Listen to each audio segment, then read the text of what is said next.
Upgrades.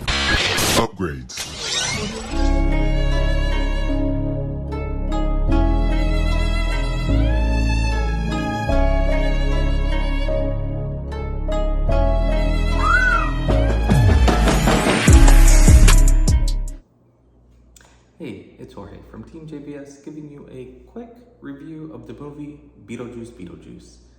Now this was directed by Burton. The synopsis of this movie is: the ghost with the most is back. After a family tragedy, 3 generations of the Deetz family return home to Winter River. Still haunted by Beetlejuice, Lydia's life is turned upside down when her teenage daughter Astrid accidentally opens the portal to the afterworld. So this movie was, for better lack of terms, very disappointing for me. When I watched it, I was just expecting more of what the original movie gave us back in the 90s. And this one just didn't feel like it was it. It felt very much just missing.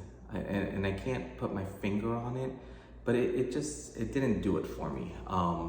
I thought, the way Burton does stuff, obviously it's kind of out there and you get that same feel. I almost feel like this movie came out probably, a decade too late.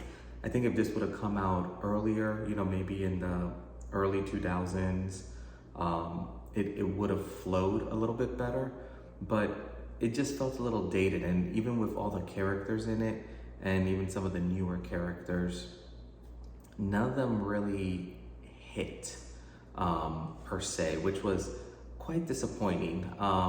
Music-wise, I was kind of expecting a big musical number, kind of like how the original one had. And this one just kind of fell flat on that front. Like there was really nothing that truly was memorable about this movie. It was neat kind of seeing a little bit more of the afterlife and kind of seeing that, whole side of the world. But overall, I was just, it was very let down. Like you wanted more, but there was nothing more to give, which is interesting. And then the way that they ended it, obviously they opened it up for a third if we wanted to go that route. But I'm just not sure if it's worth it at this point to continue on or to see what else there is to do with this franchise. I will say, the characters between Winona, Ryder, and her daughter, that kind of went really well. Like Jenna Ortega kind of played that emo girl extremely well. I just wasn't sold by it.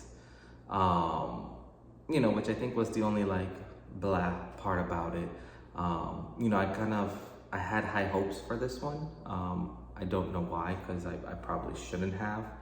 But the only thing that I will say, which is kind of nice, is you had almost like the entire original cast still signed on to do this.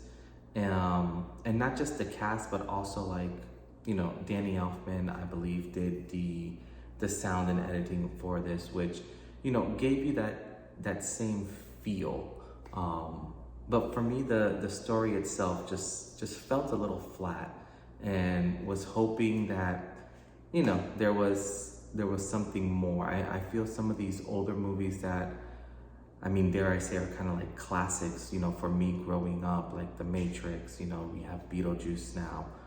They're kind of doing this resurgent of them, and they're not really hitting the way that you want them to hit, which is, kind of a bummer, but it is what it is at this point. Was it exciting to see some of these characters again? Yes.